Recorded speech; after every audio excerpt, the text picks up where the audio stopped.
Eu sou a Patrícia Cotting de Mello e eu estou aqui para conversar com você sobre o inventário das tarefas rotineiras estendido RTE.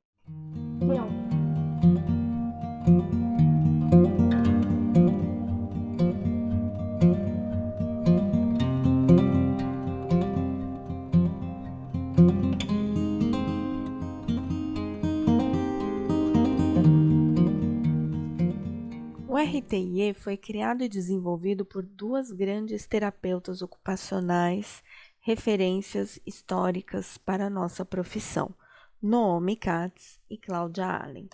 O RTI original constava de duas escalas, física e vida em comunidade, respectivamente a BVD e a IVD, e foi criado pelo grupo de Claudia Allen como um detalhamento da escala de Lawton e Brody, no intuito de considerar as dimensões mais amplas que influenciam o desempenho, com maior detalhamento das tarefas, buscando descrever as habilidades cognitivas e o contexto do desempenho. Naomi Katz, terapeuta israelense, acrescentou ao instrumento as escalas de comunicação e preparo para o trabalho, resultando na versão atual estendida. O RTE funciona como um roteiro de análise de atividades a partir das atividades de vida real do paciente e cliente e como um instrumento de avaliação funcional. O RTIE recebe este nome por ser um instrumento que se propõe a fazer um levantamento minucioso dos elementos da funcionalidade da pessoa referente às tarefas rotineiras, que são aquelas tarefas realizadas de forma habitual e executadas para se atingir um objetivo. A execução de uma tarefa, ela tem procedimentos típicos para cada etapa e a sua execução tem princípio, meio e fim. E estendido, porque foram acrescentados itens ao RTIE original. A versão estendida passou a conter o uso de equipamento adaptativo na escala física para avaliar com que correção a pessoa com prejuízos cognitivos utiliza esse tipo de equipamento. O cuidado com crianças foi adicionado na escala de vida em comunidade, considerando que em muitas situações a pessoa com prejuízo cognitivo pode ser responsável por cuidar de crianças. A escala de comunicação foi adicionada pela compreensão da importância da comunicação no desempenho ocupacional e a escala de preparo para o trabalho para a avaliação da prontidão para a inserção da pessoa em atividades profissionais. Quando vamos escolher um instrumento de avaliação para utilizar como apoio ao nosso processo de avaliação em terapia ocupacional, é muito importante conhecermos a fundo esse instrumento. Primeiramente, dentro de qual referencial teórico ele foi construído e qual a sua visão daquele conceito que nós queremos avaliar. Portanto, é importante sabermos que o RTIE ele é construído dentro do modelo de incapacidades cognitivas, que é um modelo desenvolvido por Claudia Allen e colaboradores, que considera as incapacidades cognitivas como uma limitação nas ações sensório-motoras, originadas nas estruturas física ou química do cérebro, produzindo limitações nas tarefas rotineiras. Claudia Allen construiu esse modelo a partir da observação de anos de observação, de mais de uma década de observação de pacientes com transtornos mentais e com demência na prática clínica. E a partir da observação em tarefas e em atividades, Claudia Allen foi desenvolvendo um sistema que eu falarei mais adiante. Eu sei que esse nome é um nome um pouco desconfortável à primeira e à segunda vista também, pelo nome incapacidades, mas é importante ressaltar, desde já, que é um modelo biopsicossocial e que na sua prática ele busca desenvolver o melhor potencial de cada cliente atendido dentro dessa abordagem, porque incapacidades mantido até hoje no seu nome refere-se ao fato de explicitar que muitas pessoas têm comportamentos que não são comportamentos compatíveis com aquilo que se espera socialmente, com aquilo que se espera de um desempenho normal, porque elas têm processos cognitivos implícitos subjacentes que não estão correspondendo às necessidades das demandas da tarefa. E por isso é preciso adaptar o ambiente e as atividades para que essa pessoa possa se manifestar plenamente, identificar e atingir os seus objetivos, desenvolver os seus interesses e ter uma melhor participação na sua vida. Quando o instrumento de avaliação cognitiva funcional entra como uma possibilidade para a avaliação de terapia ocupacional, é porque possivelmente existe uma suspeita ou já por um raciocínio profissional, um entendimento de que aquela pessoa pode estar ou provavelmente tem algum déficit cognitivo interferindo sobre a sua funcionalidade. Porém, o processo de avaliação de terapia ocupacional é um processo mais amplo que envolve a análise e a identificação de vários fatores que podem interferir na funcionalidade de uma pessoa.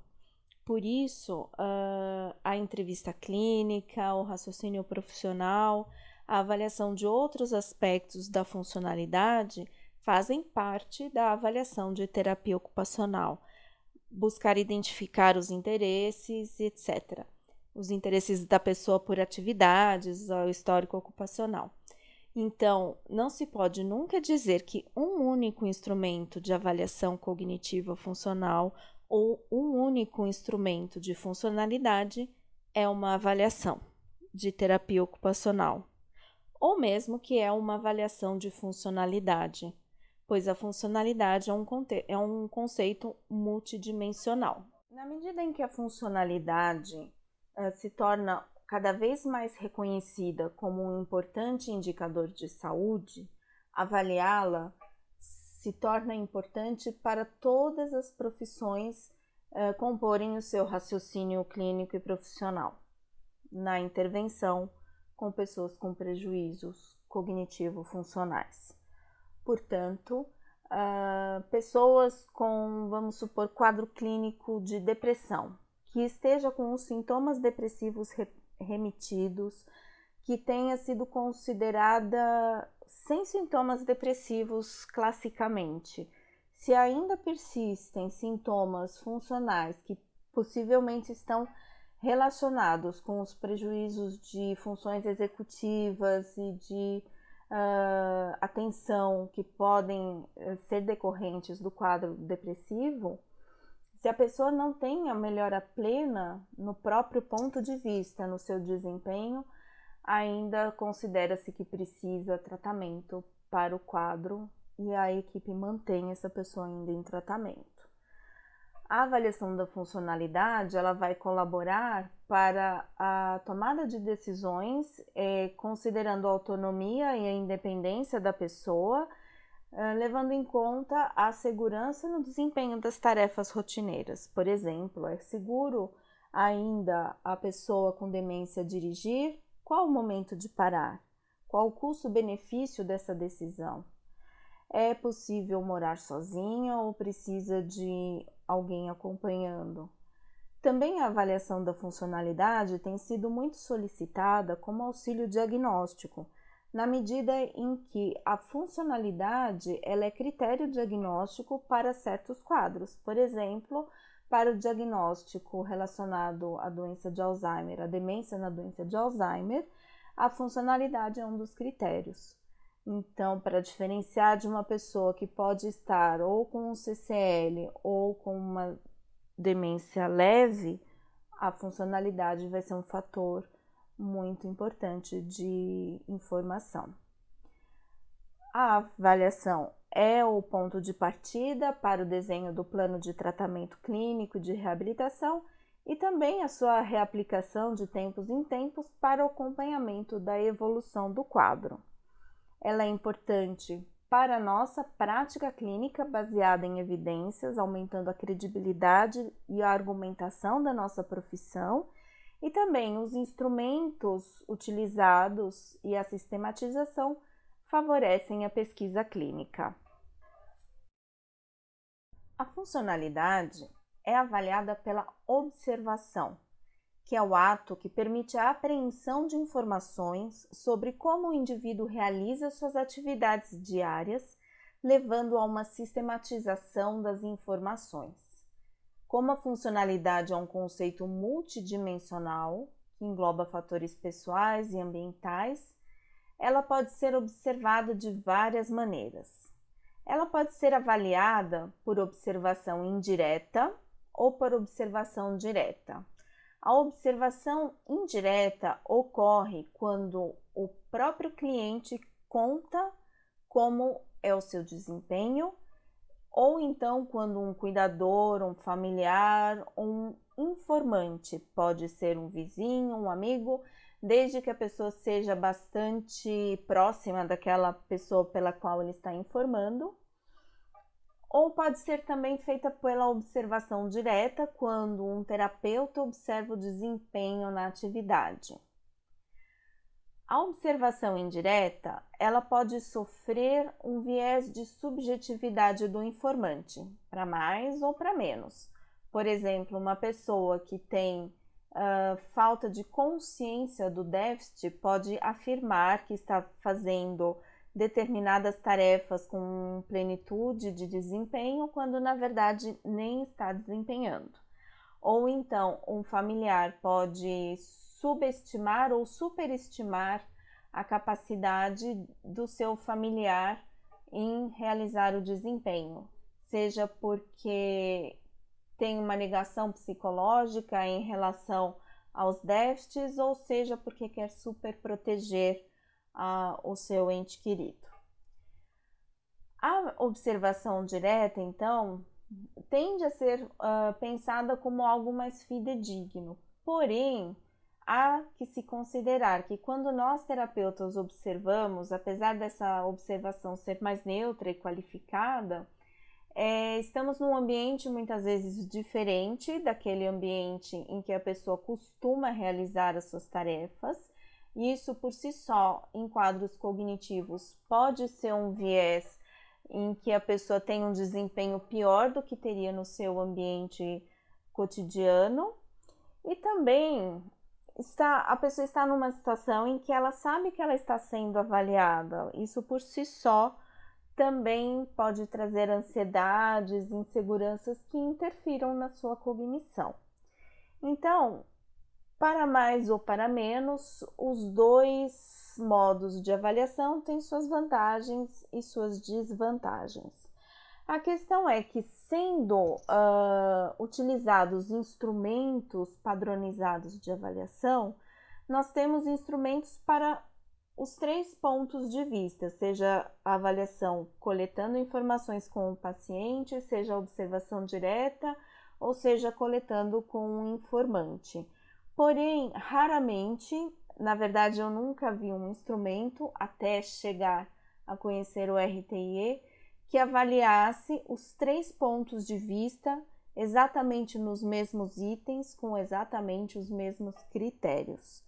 Existem instrumentos até que têm o mesmo nome, com uma versão para o paciente, uma versão para o familiar, mas quando você vai ver o conteúdo do instrumento, são itens totalmente diferentes. Então, a comparação das discrepâncias e das coerências fica difícil. O RTIE permite essa comparação. Considerando a possibilidade de que a observação durante a avaliação da funcionalidade pode sofrer vieses de informação conforme o ponto de vista e a subjetividade de cada tipo de informante, seja o paciente, seja o familiar, o informante terceiro ou mesmo a subjetividade do terapeuta pode interferir em algum nível na avaliação, a medição da avaliação da funcionalidade, utilizando instrumentos padronizados e estudados criteriosamente para avaliar esse conceito, né, de funcionalidade ancorada em padrões funcionais. A avaliação sistematizada dessa forma possibilita minimizar, diminuir as distorções de informação decorrentes das questões subjetivas de relacionamento interpessoal e de contexto. A medição também possibilita coletar dados que poderão ser utilizados para a gestão de serviços, para monitorar programas de intervenção e monitorar populações também, de forma a gerenciar programas populacionais, além de poder monitorar a evolução do quadro clínico individual com menor subjetividade, possibilitando identificar e intervir, quando necessário, nas discrepâncias entre os pontos de vista, alinhando-os para que a pessoa possa obter o desempenho dentro do seu melhor potencial. A utilização de instrumentos padronizados nos possibilita a coleta de dados para pesquisa clínica, considerando que a terapia ocupacional é uma profissão diretamente relacionada à ação.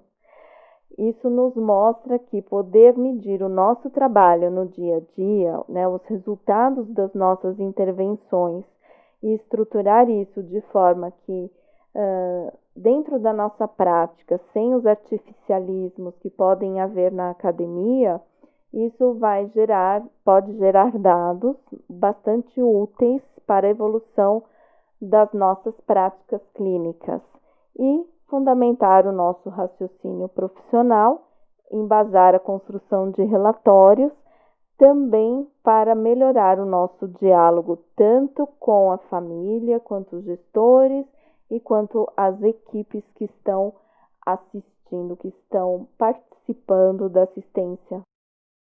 Considerando, então, a importância do resultado da aplicação de um instrumento padronizado, dessa medida, para compor o nosso raciocínio profissional, entendendo como uma parte do processo de avaliação da funcionalidade e não como a avaliação em si, e tudo isso como uma parte da avaliação de terapia ocupacional, é importante nós sabermos que devemos ter uma escolha crítica do instrumento de avaliação e um constante processo de reflexão sobre o uso.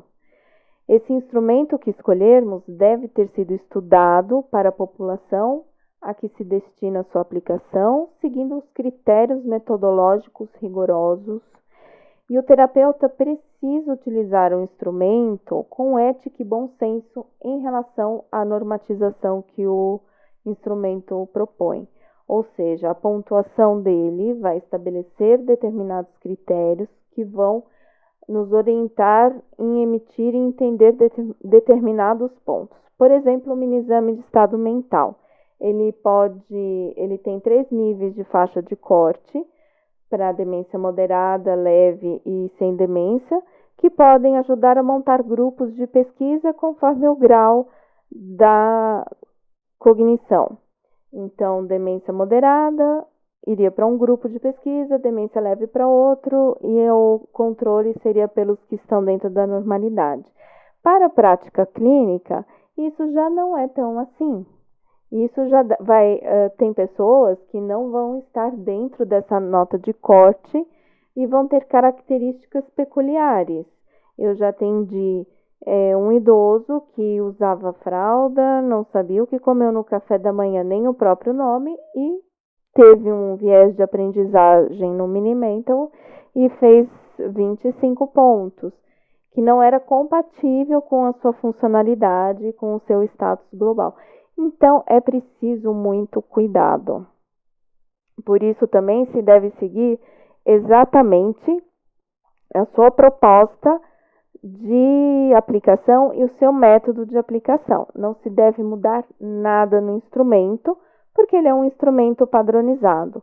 Qualquer alteração, mesmo na configuração para economizar página de impressão, pode fazer com que haja uma alteração nos resultados. Isso tudo tem que ser analisado criteriosamente antes de ser feito, para que possamos de fato confiar no resultado que o instrumento produzirá.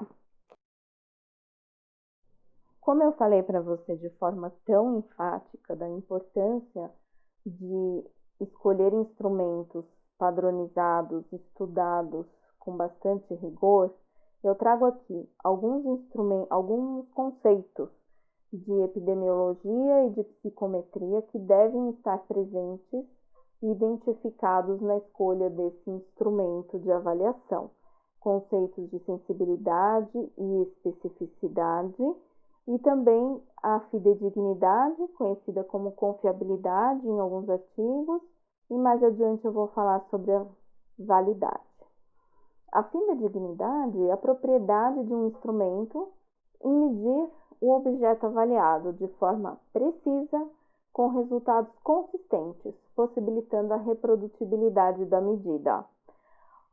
Alguns tipos de fidedignidade são a consistência interna, que requer alta correlação entre os itens do instrumento para avaliar de forma coerente o construto que está sendo medido. Por exemplo, num instrumento de funcionalidade, os itens que estão medindo devem corresponder ao construto, conceito, funcionalidade. A fidedignidade entre avaliadores mede a equivalência dos resultados quando dois avaliadores aplicam sobre o mesmo sujeito de pesquisa o mesmo instrumento no mesmo momento.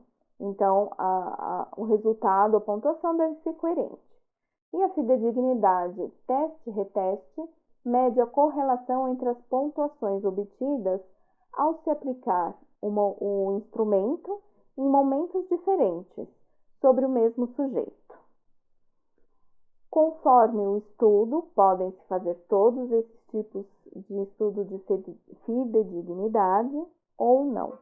Mais adiante, eu vou mostrar quais que eu utilizei no estudo do RTIE. A validade é a capacidade de um instrumento de medir aquilo a que ele se propõe a medir. Aspectos relevantes do comportamento a ser medido, no nosso caso a funcionalidade, devem estar presentes no teste, ou seja, no instrumento de avaliação. Existem vários tipos de validade, por exemplo, a validade de conteúdo, que avalia se estão presentes no instrumento todas as dimensões do conceito que se pretende medir. A validade de construto, que verifica se o instrumento mostra resultados coerentes com outras medidas do mesmo fenômeno. Por exemplo, quando eu avalio a cognição e comparo com outro instrumento de cognição, ou quando avalio a funcionalidade e comparo com um outro instrumento de funcionalidade. Eu tenho a validade de construto ou de conceito convergente. Ou então, quando eu avalio a validade de construto comparando um instrumento de funcionalidade com um instrumento que avalia depressão, por exemplo, e eu vejo que eles não se correlacionam, eles medem construtos diferentes, isso é uma validade divergente. A validade de critério é um outro tipo que busca avaliar o quanto o instrumento diferencia sujeitos com características diferentes e faz com que se possa dividir grupos, por exemplo, controle e caso. Então, na validade concorrente, a validade de critério concorrente é aplicado o mesmo instrumento e, juntamente com outro que funciona como critério, que é o padrão ouro, e comparado os valores. A validade preditiva já ocorre quando a aplicação do instrumento se dá num momento diferente, futuro, em relação ao critério. Então, ela consegue predizer o fenômeno.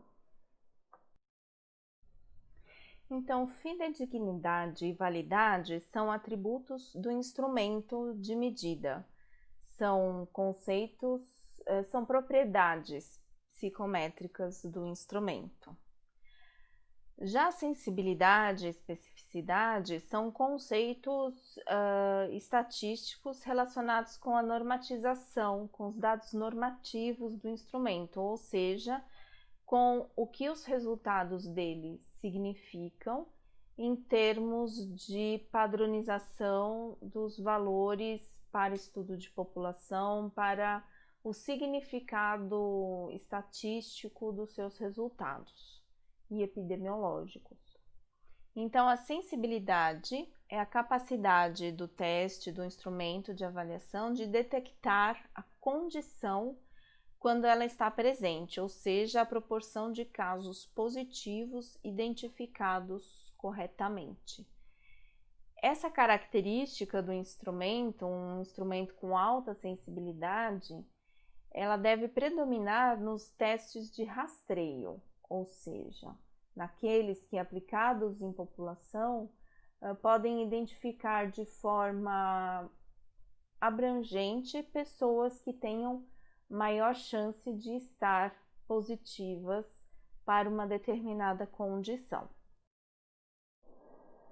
Já a especificidade é a capacidade do instrumento de avaliação ou teste indicar a ausência quando de fato a condição não está presente, ou seja, quando o caso negativo é identificado de maneira correta. Esse tipo de característica deve predominar nos testes para diagnósticos, ou seja, na avaliação propriamente dita.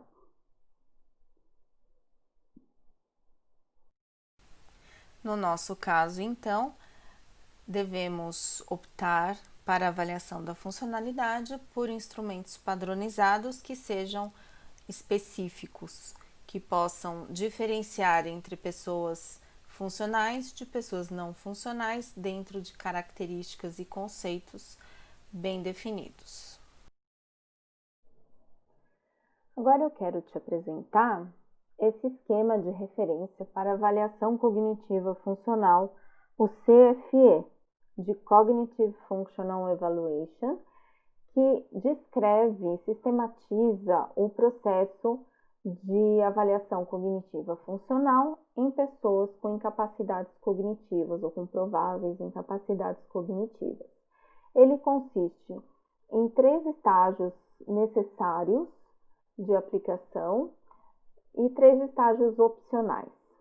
No estágio 1, na entrevista, é aquele estágio onde vai se estabelecer o vínculo, onde se vai conhecer a história de vida, fazer a entrevista com o paciente, e podem se utilizar instrumentos como a medida canadense, como a lista de papéis ocupacionais, o questionário ocupacional do Morro.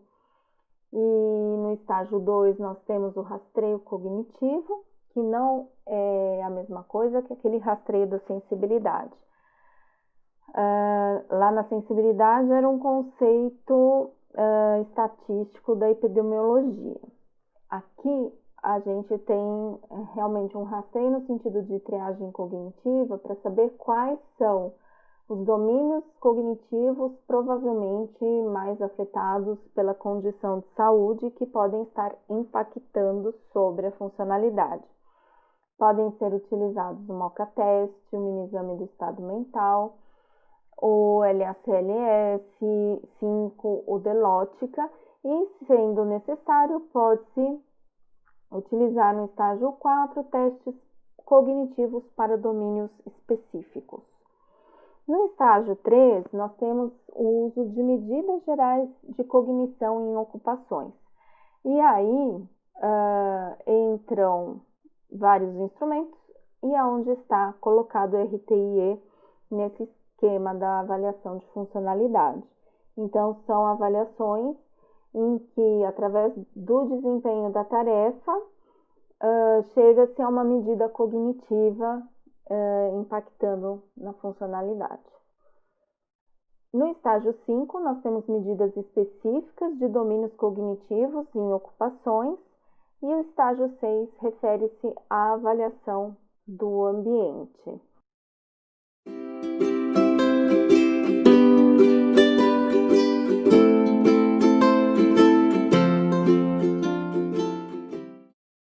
O RTIE pode ser utilizado como uma orientação para a análise de atividade do cliente, para a compreensão de como ele está desenvolvendo suas tarefas rotineiras.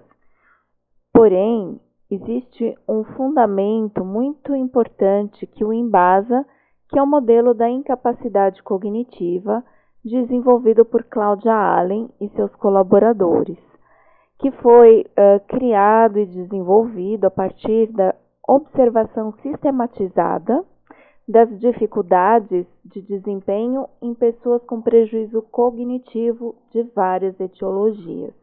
Esse modelo ele foi desenvolvido desde os anos 60, tomando realmente uma maior robustez a partir dos anos 80, e ele é um modelo colaborativo, que está em constante avaliação, a partir das novas observações e a partir dos novos conhecimentos que vão se desenvolvendo. Por exemplo, de início ele foi fundamentado pela teoria de Piaget e continua válida essa fundamentação. Porém, nos últimos anos, os conhecimentos e avanços das neurociências faz com que ele seja também alinhado com esses novos conceitos. E dessa forma, a partir das observações e do aprofundamento dos terapeutas ocupacionais nos novos conhecimentos, o modelo vai sendo cada vez mais atualizado. O conceito central desse modelo é a cognição funcional, que pode ser definida como a habilidade cognitiva para o desempenho das atividades cotidianas.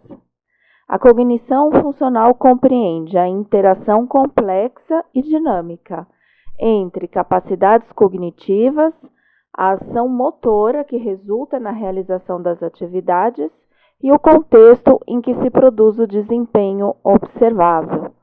Portanto, é um modelo biopsicossocial que leva em consideração tanto as estruturas e funções do corpo do cliente, quanto os fatores pessoais, os fatores ambientais e a relação disso com atividades e participação em relação às condições de saúde, impactando, interferindo com as condições de saúde.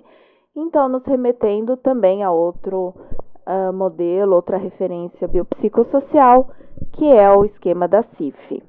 Então, a partir das observações que foram sendo realizadas com os pacientes atendidos por Allen e seus colaboradores, foi descrita uma hierarquia de 6 níveis funcionais, que são chamados níveis cognitivos funcionais de Allen, e que graduam hierarquicamente o status cognitivo funcional do paciente, relacionando com a sua funcionalidade.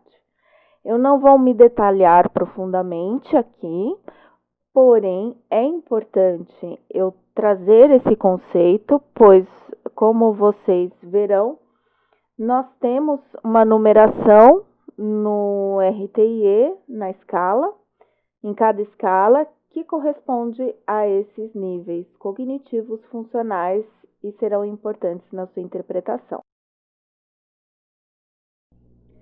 Antes de eu comentar esse quadro mais detalhadamente, eu preciso ser clara e transparente de que a apresentação dos níveis cognitivos funcionais neste momento é para ilustrar o que eles representam dentro do RTIE e gerar uma melhor compreensão do resultado final na aplicação dentro desse contexto. Quando eu falar sobre o procedimento, eu espero que isso fique mais claro. O entendimento desse processo é importante para o conhecimento do RTIE.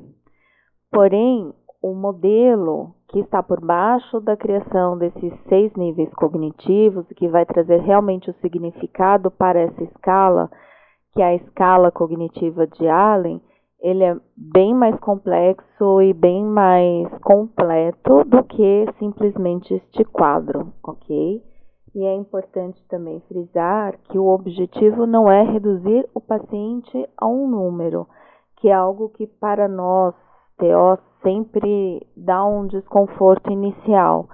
Não é classificar e categorizar no sentido de reduzir a pessoa a isto, mas é nos dar elementos objetivos dentro do propósito de uma avaliação que vai nos dar dados objetivos tanto para a pesquisa quanto para a clínica, né, uma parte da nossa avaliação clínica, que é qualitativa e quantitativa, de modo a nós prestarmos um atendimento ainda melhor.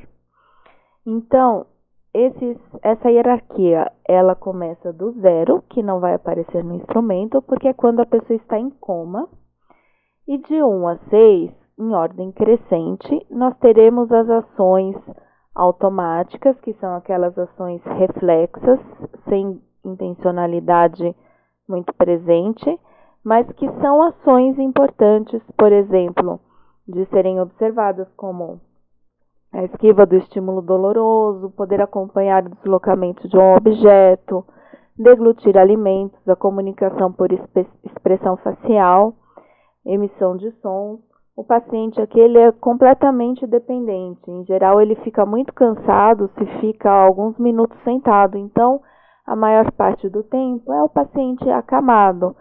Porém, que com essas características, você conhecendo bem a história de vida, os interesses que a pessoa tinha anteriormente, enfim, todos os detalhes, pode-se propiciar um ambiente e uma qualidade de estimulação tátil, sensorial e tátil, que vai trazer conforto e qualidade de vida dentro da história dessa pessoa. E aí nós vamos subindo os níveis em que o nível 2, nas ações posturais, a pessoa posiciona o corpo no espaço, é um nível muito proprioceptivo de interação mais através do tato.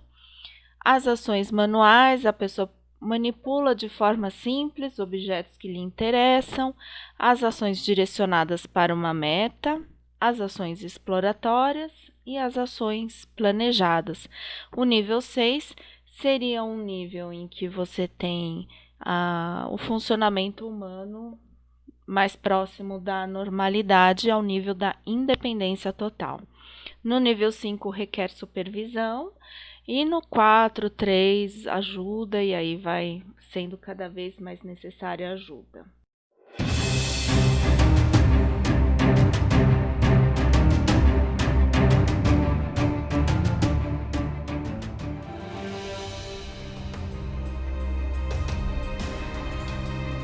Aqui eu apresento de forma breve, mas para me certificar de que eu transmiti para você a importância do estudo e do critério e de realmente que é algo muito sério a aplicação de instrumentos de avaliação dentro da nossa prática clínica e também da importância de que esses instrumentos sejam bastante estudados para serem usados em pesquisa. Então, como eu quero ter certeza que eu transmiti isso, eu trouxe elementos do meu estudo de mestrado, que foi o objetivo de validar o instrumento para aplicação em idosos com Alzheimer, com a demência de Alzheimer.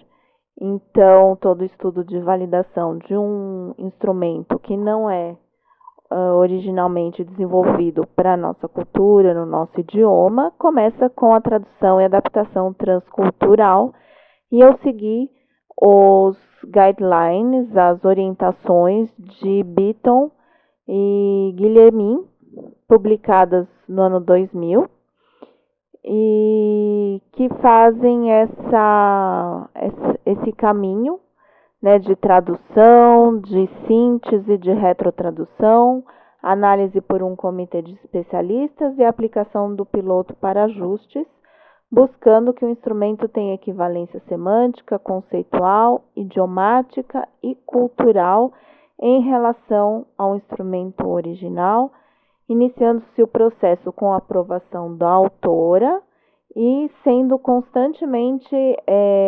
acompanhado por ela.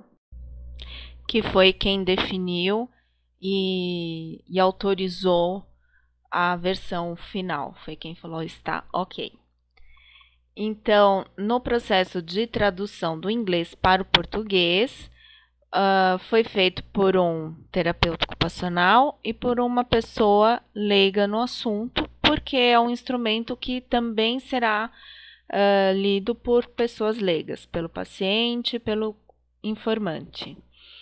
Depois, essas versões foram reunidas numa síntese, foram retrotraduzidas ao inglês por uma pessoa fluente em inglês e por um nativo na língua inglesa, e foram feitos alguns ajustes conceituais por solicitação da professora Naomi Katz. Depois foi feita uma análise pelo comitê com ajustes na linguagem, com a adição de alguns exemplos mais adequados à nossa cultura, mas pouca coisa. E após a aprovação da Naomi, foi feito o piloto com novos ajustes e a aprovação final. Este fluxograma ilustra o processo de alocamento dos sujeitos de pesquisa nos grupos caso e controle. Então, foram contatados 116 pessoas, das quais 24 se recusaram a participar, sendo 92 triados e 4 excluídos por não atenderem os critérios para o estudo. 89 foram avaliados, 2 abandonaram no meio por descompensação clínica e 2 entraram em critério de CCL, que era critério de exclusão. Portanto, 85 foram inseridos, sendo 42 caso e 43 controle. A amostra é uma amostra aleatória simples, obtida por conveniência a partir do ambulatório de terapia ocupacional e dos ambulatórios de atendimento a idosos do IPQ, NIM 27 e Proter, e também por metodologia bola de neve no caso dos controles, na qual voluntários vão multiplicando a informação e o convite para participação, e assim vai crescendo o número de controles. E também foram avaliados os informantes e os cuidadores, por isso podemos dobrar em termos de entrevista esse número do N, que nós tratamos como pares. A aplicação das avaliações do estudo foram feitas de acordo com esse desenho. Primeiramente, foram aplicadas avaliações para identificar os critérios de elegibilidade, os dados sociodemográficos, um rastreio para sintomas psiquiátricos e uma escala de depressão. Depois foram realizadas as avaliações cognitivas e de funcionalidade, onde foram utilizados o CANCOG, o Mini-Mental, a DAFIS, a MIF, a Pfeffer e a escala de Lawton-Brode. Esses 2 momentos foram realizados por uma terapeuta ocupacional.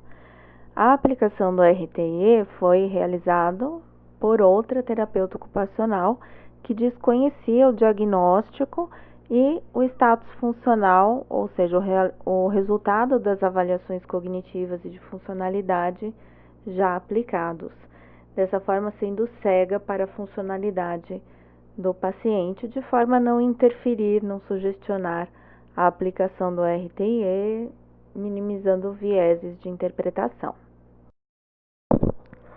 A fidedignidade do RTE foi analisada para cada escala. Ele mostrou valores altos de consistência interna em relação ao total de itens do instrumento e em relação à consistência por item. Se fosse retirado o uso de medicação da escala física, essa consistência interna subiria 1/10, de 0,813 para alfa de Cronbach 0,916. Porém, pela relevância clínica desse item e pela pouca diferença estatística que significaria essa mudança, optou-se por manter o item uso de medicação no instrumento. Os nossos achados foram semelhantes ao de Hyman, tanto na consistência interna quanto na fidedignidade entre avaliadores, na construção do instrumento original. Então, a fidedignidade entre avaliadores também foi alta para todas as escalas, e nós não fizemos a fidedignidade teste-reteste pela questão da viabilidade do estudo, porque requeriria que os idosos e os informantes retornassem mais vezes em momentos futuros. A validade de conteúdo foi analisada pelo comitê de especialistas. A validade de construto ou de conceito foi obtida por validade convergente entre o RTIE e os instrumentos de avaliação cognitiva e de avaliação de funcionalidade, com correlações altas e moderadas, e por validade divergente em relação à escala de depressão de Hamilton. A validade de critério, que pode ser feita por validade concorrente ou por validade preditiva, foi feita por validade concorrente, em que avaliamos no mesmo momento o RTIE em relação ao CDR e em relação ao perfil de funcionalidade obtido pelas avaliações cognitivas e pelas avaliações funcionais. Algumas considerações antes de entrarmos no instrumento propriamente dito é que, então, pelo estudo, a gente sabe que é um instrumento válido e fidedigno, aplicável a idosos com demência da doença de Alzheimer, porém ele é aplicável a outros públicos, até porque ele foi desenvolvido junto a pacientes com transtornos mentais graves e também usado na área de reabilitação física em pessoas que têm comprometimento cognitivo associado, porém estudos nessa linha são bem-vindos. É um instrumento de fácil aplicação, apesar de sua aparência extensa. Na medida em que nos tornamos familiarizados com ele, é bastante tranquilo. E a sua aplicação de tempos em tempos, a gente observa na prática clínica, pode ser útil tanto para identificar mudanças, quanto para aprofundar o conhecimento sobre o desempenho do cliente. Ele gradua a funcionalidade, possibilita observar o melhor potencial do cliente, evitando as limitações de avaliações dicotômicas, que são do tipo faz e não faz. Nós estamos interessados não só apenas em saber a capacidade da pessoa, que está ligado aos fatores biológicos, mas também o que pode estar interferindo e funcionando como barreira ou o que pode ser facilitador para o desempenho, tanto do ponto de vista da volição, quanto do ponto de vista do contexto, de alterações que possam ser feitas no ambiente, de modo que a pessoa possa atingir o seu melhor potencial. Em relação aos resultados obtidos no estudo, foi possível observar que tanto a observação direta do terapeuta quanto o relato do cuidador são válidos para nos informar as características de funcionalidade do idoso, possibilitando diferenciar entre caso e entre controle, ou seja, é possível identificar e contribuir no diagnóstico diferencial. Então, é um instrumento que funciona apropriadamente para auxílio diagnóstico nessa situação. Em relação à observação do terapeuta, é sempre muito enriquecedor nós podemos observar, principalmente quando nós vamos desenhar um plano de intervenção. Porém, em algumas situações da vida profissional, das demandas dos nossos serviços, nem sempre é possível ter o tempo e as condições necessárias de observar tudo o que precisamos. Então, o relato do cuidador ele pode ser usado enquanto uma escala isolada para obter essas informações da funcionalidade. O autorrelato, como esperado, é impreciso, porque a pessoa com Alzheimer, ela não tem grande crítica dos seus déficits. Porém, foi valiosa a aplicação, tanto para permitir o quanto seria discrepante a observação de quanto a percepção do cliente era diferente da do cuidador, para mais e para menos, podendo trazer elementos sobre essa consciência do déficit. Por mais que saibamos que existe uma limitação nessa consciência, foi surpreendente em alguns momentos saber que essa consciência existe e ela flutua, apesar de em alguns pontos ela existir, durante a realização da atividade ela fica mais frágil, mas a pessoa tem uma percepção global da dificuldade. Isso tem um impacto afetivo, que vai impactar no desejo dela de fazer atividade, na tendência dela se isolar, e isso com prejuízo ao quadro cognitivo. Então, ele traz essa sutileza, né, que vai poder enriquecer o processo terapêutico e também a compreensão, né, a conversa com a família para a compreensão do quadro e para o manejo no cotidiano. É um instrumento em que nós observamos que há uma especificidade mais alta do que a sensibilidade, e embora ele possa ser utilizado até com o intuito da sensibilidade, é mais indicado como um instrumento de avaliação mesmo, e não para rastreios populacionais, porque a possibilidade de gerar falsos positivos não é interessante, como já conversamos, em relação à funcionalidade. Então, existem instrumentos mais apropriados para isso. Eu acho que você pensou que não ia chegar esse momento, né? Mas chegou. Vamos apresentar o instrumento. Mas eu não poderia realmente falar sobre a avaliação sem trazer uma base sólida para a compreensão do que vamos fazer utilizando esse instrumento, ok? Então eu peço perdão se eu me alonguei nos elementos conceituais e fundamentais, mas eles são extremamente necessários para o nosso trabalho aqui. Então aqui começa o nosso manual, em que nós temos a introdução, temos os procedimentos, é um manual explicativo e ele está sendo enviado para você no material do curso. No manual vai sendo descrito os conceitos básicos e fundamentais do modelo que apoiam o instrumento, os conceitos de comportamento ocupacional, de cognição funcional e os procedimentos de aplicação, de pontuação, de forma bastante clara e didática. Na folha de pontuação, nós temos os dados sociodemográficos que vão nos permitir um panorama do contexto de vida do cliente. E aí, na folha de respostas, que eu vou mostrar mais detalhadamente adiante, as 4 escalas e as folhas onde nós vamos pontuar. A pontuação ela é preenchida pelo terapeuta conforme a entrevista vai sendo realizada, muito dialogadamente com o cliente.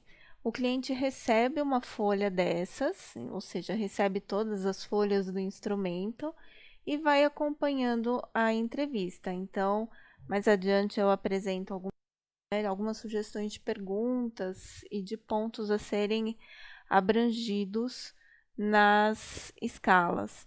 E aí a pessoa vai respondendo e nós vamos através da entrevista. Então, não é um questionário fechado. Nós vamos esmiuçando e pedindo para a pessoa ir identificando o ponto que mais se aproxima do desempenho que ela reconhece. No caso, quando é o próprio cliente que está se autoavaliando, ou quando é um cuidador que está avaliando o desempenho de outra pessoa. Quando nós, terapeutas, estamos observando, somos nós que vamos, a partir da observação, anotar.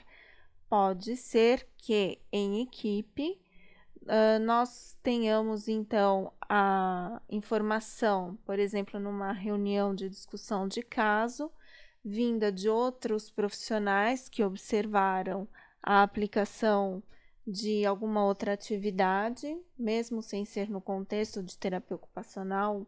A enfermagem acompanha o banho, algumas AVDs, ABVDs, uma sessão de fono, enfim. Essas informações podem ser pontuadas como uma observação do terapeuta, porque são profissionais que estão dando informações qualificadas em relação a esses pontos.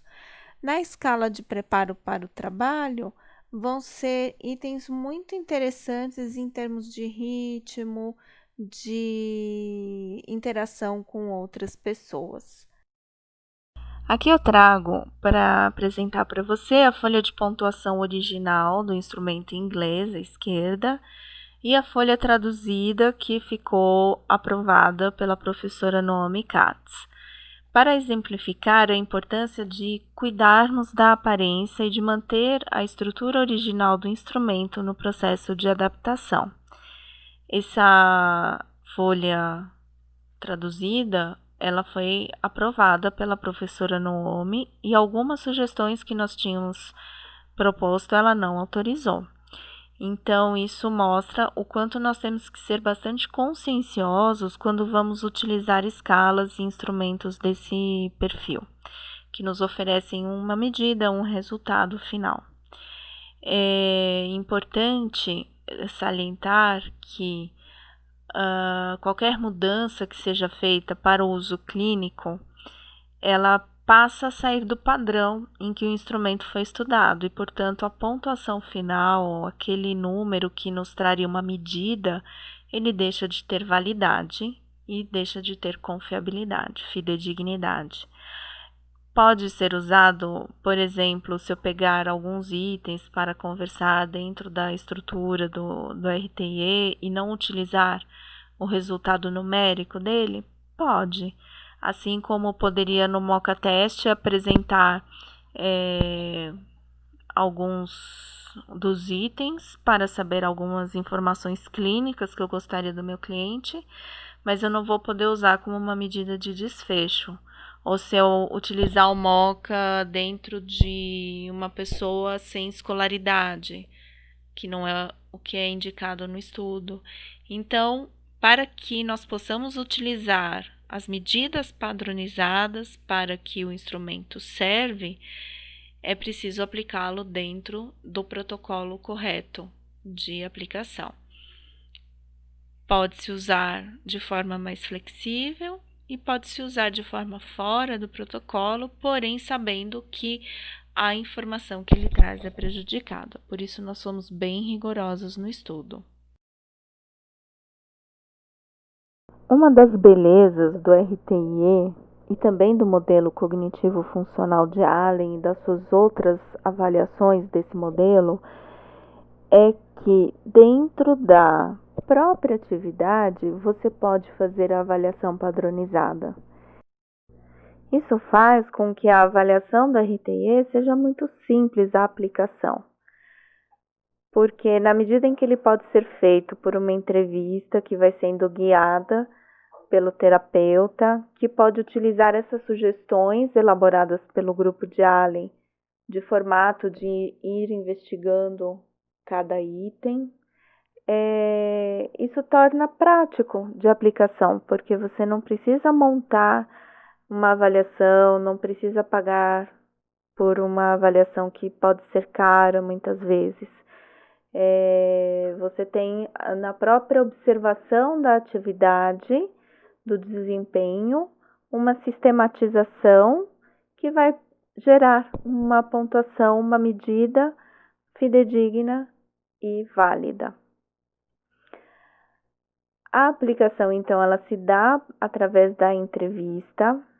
Você fornece esse protocolo com todas as respostas para o paciente ir acompanhando e pede para que ele vá identificando em cada item aquele que mais se aproxima do seu desempenho, ou no caso do informante, do desempenho daquela pessoa que ele cuida, ou se você for observar a atividade, é você que vai assinalando em cada tópico. A pessoa pode ir assinalando ou o terapeuta vai assinalando ele mesmo, o que é o que geralmente eu faço, e geralmente eu faço junto com a pessoa, vou checando a possibilidade, né? Então, é um diálogo. Muitas vezes é de rápida aplicação e às vezes pode levar mais de uma sessão, conforme a complexidade do desempenho e o número de escalas que nós vamos observar, porque é outra característica do RTIE. Podemos observar uma escala ou podemos observar as 4 escalas ou 2, aquelas que forem mais importantes para a sua avaliação. Quando a gente vai elaborar um relatório de funcionalidade, é importante observar mais de uma, pelo menos a escala física e a escala de vida em comunidade. Porém, na sua prática clínica ou para uso em pesquisa em um determinado estudo, você pode utilizar apenas uma. Um ponto importante que esqueci de mencionar durante a apresentação do estudo foi que a escala de preparo para o trabalho foi uma limitação do estudo, porque os idosos eram aposentados em sua maioria, só 11 no total, 10 do grupo controle e 1 do grupo DA, que ainda trabalhavam. Então, as análises estatísticas de validade ficaram prejudicadas. Portanto, é uma escala que ainda requer validação, mas foi mantida no instrumento porque a sua confiabilidade existe e, portanto, a questão da validade da pontuação é que não vai ser utilizada como critério.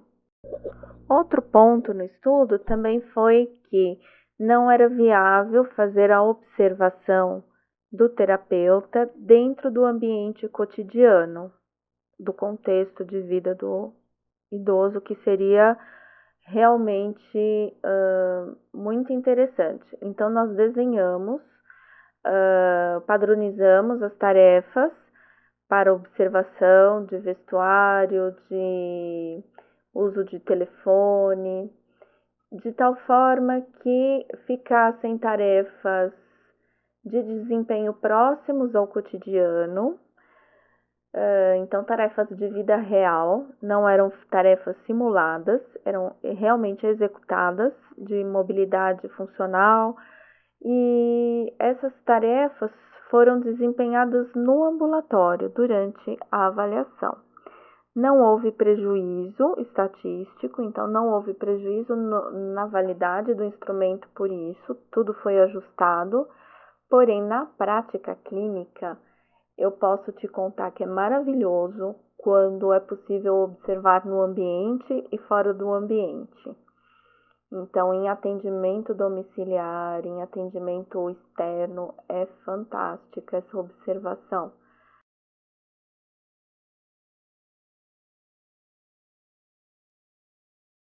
Você pode observar, e não sei se isso te incomoda, a nós incomodou, não só a mim, mas a todas as colegas que contribuíram muito na aplicação e desenvolvimento desse estudo, que muitas vezes o instrumento é repetitivo em relação a pode fazer, pode isso, pode aquilo.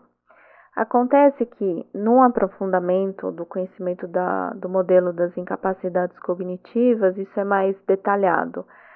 Mas foi uma solicitação feita pela professora Naomi Katz que nós tivemos que corrigir quando enviamos a primeira retrotradução para ela. Dentro do modelo, existem três conceitos importantes, que em inglês são ditos can do, may do, will do, que traduzidos para o português ficam can do, no sentido pode fazer, no sentido de consegue fazer, relacionado ao aspecto biológico da incapacidade. Will do são as influências mais ligadas à volição, aos fatores pessoais, aspectos psicológicos, e o MEI-DO relacionados aos fatores ambientais que podem estar interferindo. Então, que também, esse MEI-DO também é traduzido por pode fazer. Então, na tradução do instrumento, implicitamente no instrumento, esses 3 aspectos do modelo estão colocados, de tal forma que, eventualmente, pode acontecer da pessoa não conseguir desempenhar uma atividade, mas pode apresentar algum desempenho, e aí ela vai pontuar, mesmo se ela, naquele momento, na avaliação do informante, por exemplo, ela não consegue fazer, mas ela pode fazer. Então, ela não consegue sair de casa porque ela mora num prédio que tem escadas, mas ela poderia se morasse num prédio com elevador, por exemplo. Aqui eu trago o exemplo do preenchimento da folha de resposta. Então, esses números que estão colocados são aqueles que nós preenchemos na folha do instrumento, que vai dando o roteiro da entrevista ou da observação direta. Neste caso, foi aplicado, é como se tivesse sido aplicado somente a escala física e pontuada todas as fontes de relato, autorrelato, relato do cuidador e observação direta do terapeuta. E aí, não foi observado pelo terapeuta. O terapeuta não viu o uso do banheiro e o uso de equipamentos adaptativos não se aplica porque a pessoa não usa nenhum equipamento adaptativo. Caso tivesse tido algum item em que a pessoa tivesse assinalado 2 níveis cognitivos, por exemplo, digamos que em higiene pessoal tivesse sido assinalado pelo cuidador o 4 e o 5, a pontuação seria 4,5, indicando que existe aí uma necessidade de observação maior, com possibilidades de desempenho mais elevadas, mas cuidados a serem tomados. Aqui fala também uma observação para não se confundir os números decimais com os modos de desempenho. Isso é assunto para uma outra aula. Porém, já fica aí a dica de que ele vai falar só dos níveis mais amplos, tá? E na escala física é possível fazer uma comparação, uma correlação com a escala da MIF, da medida de independência funcional. Portanto, essa comparação é colocada aqui, pois foi realizado esse estudo de correlação. Quando a gente tem os números decimais aí no resultado, sem ser aquele número de pontuação de meio ponto, né? Mas quando a gente faz a média, vai dar um número quebrado. A gente vai arredondar para baixo. Aí a aplicação foi maravilhosa, pontuamos, obtivemos nossa média e o que vamos fazer com esse número, afinal de contas? Primeiramente, vamos compreender que ele vai nos dizer em qual nível cognitivo funcional está o desempenho daquela pessoa. Então, aquele quadro dos níveis cognitivos da Cláudia Allen pode nos ajudar. Ou dentro de uma compreensão mais global, aquela referência da escala da MIF também pode nos ser bastante útil, dizendo se a pessoa precisa de supervisão, o nível de ajuda, se é independente ou dependente. Se a pessoa tem média 6 na escala, ela está dentro do funcionamento esperado naquele domínio, ela é independente. Mas uma observação, na escala física não se atinge a média 6. Para terror dos estatísticos, está descrito que é de 1 a 5 a pontuação da escala física, Mas tem 3 itens ali: alimentação, uso de medicação e uso de equipamentos adaptativos, que fazem com que dê uma pontuação acima de 5. Essa pontuação ela vai ser corrigida para 6 quando a pessoa na escala de vida em comunidade atinge a pontuação 6. Quando a pessoa tem uma média 5, já há indicação de prejuízo cognitivo, com possíveis dificuldades em planejamento, resolução de problemas, ou seja, funções executivas. Então, essa pessoa, ela, em maior ou menor grau, precisa de supervisão nas atividades do dia a dia. A média 4 representa a pessoa que consegue realizar ações direcionadas para uma meta, mas precisa de ajuda. Pode participar bastante das atividades cotidianas, ficar sozinha durante o dia, mas com monitoramento em um ambiente seguro. Na média 3, a pessoa pode fazer ações manuais, mas não direcionadas a uma meta, então a aprendizagem é limitada a ações repetitivas, familiares e a riscos de segurança acentuados, portanto precisa de cuidador. Na média 5, as ações posturais estão presentes, um nível mais proprioceptivo, que requer assistência 24 horas. E a média 1, a dependência completa e as ações são automáticas.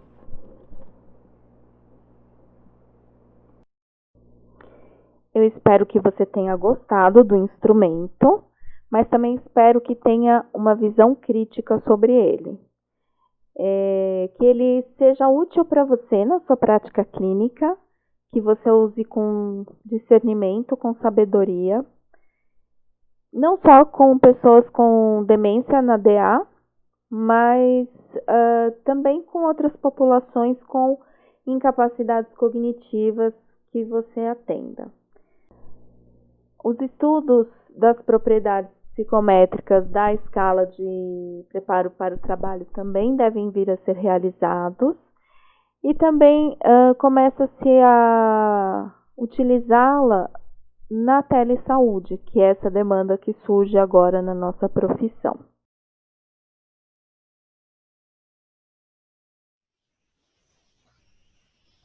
Eu espero que você tenha gostado do curso e que ele tenha atingido as suas expectativas.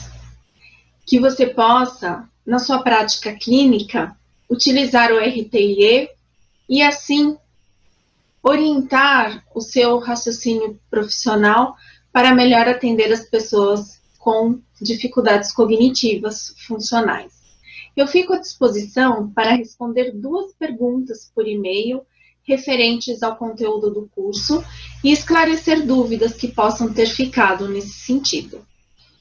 Em breve você receberá alguns documentos referentes à avaliação do curso e eu preciso que você me retorne esses documentos preenchidos da avaliação para poder lhe enviar o seu certificado de participação.